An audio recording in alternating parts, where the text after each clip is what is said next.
this is about the case of Meredith Kercher, so I'll be looking at my notes as I said. So Meredith Kercher was a British student on exchange from the University of Leeds who was murdered at the age of 21 in Perugia, Italy. Also want to say sorry in advance for any pronunciation errors. First, Perugia, I think I'm saying that right, but because there's some different names in here, I might not pronounce them right, and I have to say them a few times because they are like the killer or suspected killers, so sorry about that. So Kercher was found dead on the floor of her bedroom. By the time the blood-stained fingerprints at the scene were identified as belonging to Rudy Guede, an Ivorian migrant, police had charged Kercher's American roommate Amanda Knox and Knox's Italian boyfriend Raphael Solicito. I'm not sure if that's right, let's hope. That's right, the pronunciation of the name, I mean. The subsequent prosecutions of Knox and Solicito received international publicity, with forensic experts and jurors taking a critical view of the evidence supporting the original guilty verdicts. So, a little bit about Meredith. Meredith wasn't enthusiastic about the language and culture of Italy, and after a school exchange trip, she returned at the age of 15 to spend her summer vacation with a family in Sessa Unga. So she went on like basically two kind of exchanges, like a school exchange and then just in the summer staying with the family. So she kind of got a real immersion because she was like in an Italian school, and then later she was in an Italian family, and yeah, she wasn't just on holiday with her parents, and this wasn't her first time in Italy. She was there at least twice previously. So Kercher studied European politics and Italian at the University of Leeds, so she actually studied Italian. So working as a barmaid, tour guide, and in promoting to support herself, she made a cameo appearance in the music video for Christian Leontians, I'm not sure if that's right, that name, song, Some Say, in 2004. She aspired to work in the European Union or as a journalist. So in October 2007, she attended the University of Perugia, where she began courses in modern history, political theory, and the history of cinema. Fellow students later described her as caring, intellectual, witty, and popular. So Via della Pergola 7 is where they lived. So Perugia is a well-known cultural and artistic center in a city of 150,000 people. More than a quarter of the population are students, many from abroad, giving it a vibrant social scene. In Perugia, Kercher shared a 4-bedroom ground floor flat in a house at Via della Pergola 7. Her flatmates were two Italian women in their late 20s, Filomena Romanelli and Laura Mezzetti, and a 20-year-old American student from the University of Washington, Amanda Knox, who was attending the University for Foreigners in Perugia on an exchange year. Kercher and Knox moved in on the 10th and 20th of September 2007, respectively, meeting each other for the first time. Kercher typically called her mother daily on a mobile phone. A second mobile she used was registered to her flatmate, Romanelli. The lower level of the house was occupied by 4 young Italian men with whom both Kercher and Knox were friendly. Late one night in mid-October, Kercher and Knox met Rudy Guede when they returned home at 2 a.m. Guede had been invited into the lower level flat by some of the Italian tenants, to whom he had attached himself. At 4:30 a.m., Kercher and Knox left. Also in mid-October, Kercher and Knox attended the Euro Chocolate Festival. On the 25th of October, Kercher and Knox attended a classical music concert, where Knox met Raphael Solicito, a 23-year-old computer science student at the University of Perugia. So this is kind of established that they weren't only flatmates, they also hung out together socially, more so than the other two flatmates, because they were closer in age. They were both on foreign and on exchange years. They had a lot in common, kind of, to talk about, even though they're from two different countries. So they did hang out. We don't know if they were like besties or whatever, but they hung out socially together, and they were similar in age. So last sighting, the 1st of November, was a public holiday in Italy. Kercher's Italian flatmates were out of town, as were the occupants of the downstairs flat. Because it was a public holiday, like a national holiday, the Italians went home to their families, so both the other 2 female flatmates and the 4 men downstairs also kind of went home to see their family. That evening, Kercher had dinner with 3 English women at one of their homes. She parted company with them around 8:45, about 500 yards or 460 meters from Via della Perugia 7. By Knox's account, having spent the night with Solicito, her boyfriend, she arrived at Via della Perugia 7 on the morning of the 2nd of November 2007, finding the front door open and dropped the blood in the bathroom she shared with Kercher. Kercher's bedroom door was locked, which Knox took as indicating that Kercher was sleeping. After showering in the bathroom, Kercher and she shared, Knox found feces in the toilet of the bathroom shared by Romanelli and Mazzetti. Knox went back to Solicito's home and later returned with him to Via della Pergola 7, noticing a broken window in Romanelli's bedroom and alarmed that Kercher did not answer her door when they knocked. Solicito unsuccessfully tried to force the door open. Solicito called his sister, a lieutenant in the Carabinieri, for advice. She advised him to call the 112 emergency number, which he did. So now we're moving on to the discovery of the body. After receiving a phone call from Knox, Romanelli, one of the Italian flatmates, arrived at the flat, so I don't think she was that far away. Her family probably lived close. In rummaging around looking for anything that might be missing, Romanelli inadvertently disturbed the crime scene. On discovering the 2 phones Kercher typically carried around with her had been found in a nearby garden, Romanelli became concerned and requested that the police force open the door to Kercher's bedroom, but the police declined. Instead, Romanelli's male friend forced the door open around 1:15 p.m. and the body of Kercher was found inside, covered by a duvet. So the autopsy pathologist Luca Lalli from Perugia's Forensic Science Institute performed the autopsy on Kercher's body. Her injuries consisted of 16 bruises and 7 cuts.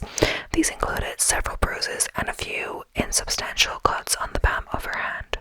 Bruises on her nose, nostrils, mouth, and underneath her jaw were compatible, with the hand being clamped over her mouth and nose.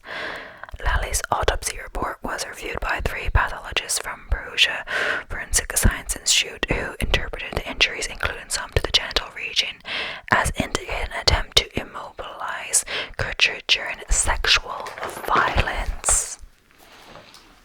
So, the Italian criminal procedure. In Italy, individuals accused of any crime are considered innocent until proven guilty, although the defendant may be held in detention. Unless the accused opts for a fast-track trial, murder cases are held by a court d'assises or court of assizes. This court has jurisdiction over the most serious crimes, i.e. those crimes whose maximum penalty begins at 24 years in prison. A guilty verdict is not regarded as a definitive conviction until the accused has exhausted the appeals process, regardless of the number of times the defendant has been put on trial. Italian trials can last many months and have long gaps between hearings.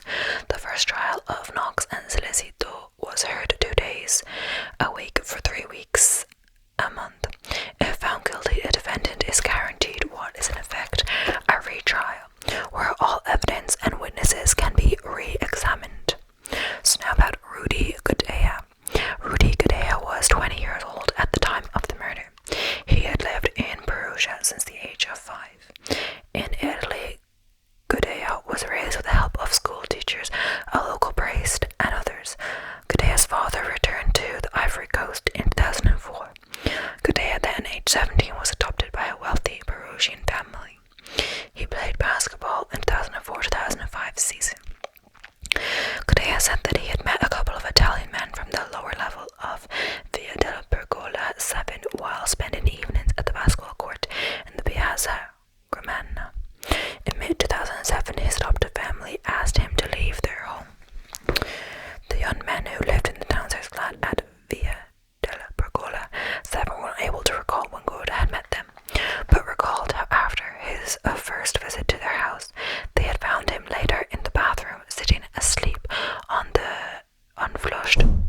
There was a second floor window, another where he burgled a flat and brandished a knife when confronted. On 27th of October 2007, days before Kercher's murder, Guede was arrested in Milan after breaking into a nursery school. He was reportedly found with a 11-inch or 28-centimeter knife, which had been taken from the school kitchen. Guede went to a friend's house around 11:30 p.m. on the 1st of November 2007, the night of the murder. He later went to a nightclub where he stayed until 4:30 a.m. On the following night, 2nd of November 2007, Guede went to the same nightclub with 3 American female students he had met at a bar. He then left for Germany, where he was located in subsequent weeks. So now about the trial. So after his fingerprints were found at the crime scene, Guede was extradited from Germany. He had said on the internet he knew he was a suspect and wanted to clear his name. Guede opted for a fast-track trial held in closed session with no reporters present. He told the court that he had gone to Via della Perugia 7 on a date arranged with Kercher after meeting her the previous evening. 2 neighbors of Guede's foreign females, students who were with him at the nightclub on the evening, told police the only girl they saw him talking to had long blonde hair, which did not match Kercher said she had brown hair. Guede said Kercher led him in the cottage around 9 p.m. Solicitors lawyers said a glass fragment from window found beside a shoe print of Guede as proof that Guede had broken in. Guede and Kercher said he had kissed and touched but did not have sexual intercourse, but they did not have condoms readily available. He claimed that he had developed stomach pains and crossed a large bathroom on the other side of the apartment. Guede said he heard Kercher scream while he was in the bathroom, and that upon emerging he saw a shadowy figure holding a knife and standing over her as she lay bleeding on the floor. Guede further stated that the man fled while saying in perfect Italian, "Trovato negro, trovato colpevole, andiamo," so which means found black man, found culprit, let's go. Like, so the person who actually murdered Kercher was going to blame him because he's black or whatever. The court found that his version of events did not match the scientific evidence and that he could not explain why one of his handprints stained with Kercher's blood being found on the pillow of the single bed under the disrobed body. Guede said he had left Kercher fully dressed. He was found guilty in October 2008 of murder and sexual assault and sentenced to 30 years imprisonment. So about the appeal now. So Guede originally said that Knox had not been at the scene of the crime, but he later changed his story to say that she had been in the apartment at the time of the murder. He claimed that he had heard her arguing with Kercher and that glancing out of a window he had seen Knox's silhouette outside the house. 3 weeks after Knox and Solicito were convicted, Guede had his prison term cut from 30 to 24 years before the automatic 1/3 reduction of the fast-track trial, resulting in a final sentence of 16 years. A lawyer representing the Kercher family protested the dramatic reduction in sentence. Guede was released from prison in November 2021, with the judge bringing forward his release date. So I'm not actually sure why his sentence was shortened from 30 to 24 years.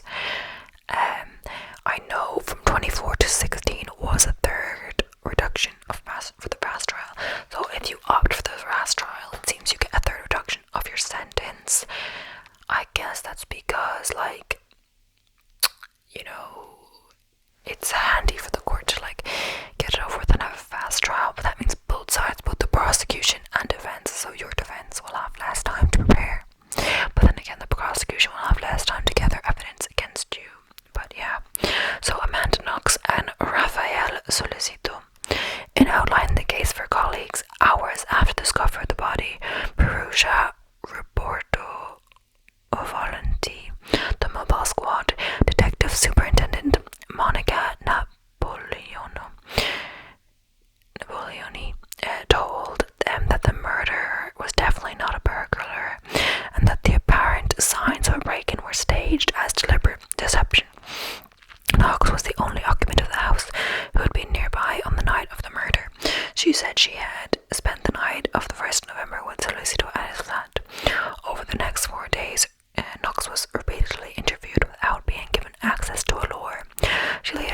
she was subject to pressure tactics and struck by police to make her incriminate herself. She was arrested and charged with murder at noon the 6th of November 2007. So the pre-trial publicity. Knox became the subject of intense media attention. Shortly before her trial, she began legal action against Perugia, the author of a best-selling book about her, which had been published in Italy. The book included accounts of events as imagined or invented by Sarrazani, witness transcripts not in public record, and selected excerpts from Knox's private journals, which Sarrazani had somehow obtained. Knox and Solicito trials. Knox and Solicito were held in prison. The trials began the 16th of January 2009 before Judge Giancarlo Massai, Deputy Judge Beatrice Cristani, and 6 lay judges at the Court of Perugia. The charges were that Knox, Solicito, and Guede had murdered Kercher in her bedroom. Knox and Solicito both pled not guilty. According to the prosecution, Knox had attacked Kercher in her bedroom, repeatedly banging her head against the wall, forcefully held her face, and tried to strangle her. Mijani suggests that Knox may have taunted Kercher. The prosecution hypothesized that Guede, Knox, and Solicito had removed Kercher's chains and had her hands and knees while Guede sexually abused her. Then had cut Kercher with a knife before inflicting the final stab wound, and that she had then stolen Kercher's mobile phones and money to fake a burglary. On December 2009, Knox and Solicito were convicted of murder and sentenced to 25 and 26 years imprisonment, respectively. The appeal trial began on November 2010. A court ordered review of the contested DNA evidence by independent experts, noted numerous basic errors in the gathering and analysis of evidence, and concluded that no evidential trace of Kercher's DNA had been found on the alleged murder weapon. Although review confirmed the DNA fragments of the bra clasp included some from Solicito, an expert testified that context strongly suggested contamination. So on October 3rd, 2011, Knox and Solicito were acquitted, a ruling that proof was insufficient, similar of the verdict of not proven, was available to the court, but the court acquitted Knox and Solicito completely. The conviction of Knox on charge of slander of Patrick Lumumba was upheld, and the original 1-year sentence was increased to 3 years and 11 days imprisonment. So Knox falsely accused Patrick Lumumba, the owner of the pub she worked at, of murdering Kercher. He was jailed for 2 weeks and then released. Eventually, a man who had been drinking at the bar that night came forward, saying that Lumumba was there all night and they had talked, giving him an alibi. So even though there was all those people at the bar that night, it wasn't closed. It wasn't. No one came forward for like a while. Lumumba alleged that Knox's accusation and his involvement in the case lost him his business and made it impossible to find another job in Perugia, so he had to move. I think he lives in Poland. In their official report on the court's decision to overturn the convictions, the appeal trial judges wrote that the verdict of guilty at the original trial was not corroborated by any objective element of evidence, describing the police interviews of Knox as of obsessive duration. The judges said the statements she made incriminating herself and Lumumba during investigation were evidence of her confusion while under great psychological pressure. So now about the new trial. Following a successful prosecution request, a rehearing of Knox and Solicito's second-level trial was held. The only new evidence came from the court-ordered analysis of previously unexamined sample of the blade of Solicito's kitchen knife, which the prosecution had alleged was the murder weapon. When the unexamined sample was tested by court-appointed experts for the new appeal trial, no DNA belonging to Kercher was found. Despite the negative result for the prosecution case, the court returned verdicts of guilty against defendants who both appealed. So the acquittal of the murder charge. On the 27th of March 2015,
on his full sentence because it was reduced from 30 to 24 years, and then because of the fast trial, 24 to 16. And then he was also let out like a little bit early, like not that much, I think. I'm not sure exactly how early, but yeah, it doesn't seem like he served like a fair sentence or a long enough time for murder and rape. But it's just confusing because he maintains that he hasn't done it. Of course, all murderers are kind of, sometimes they admit they don't admit that they've done it even though they have. But it's weird how all the things are and also I don't think I addressed it in this. No, not that I remember. I don't think I can remember, but I remember reading about Amanda saying that she was with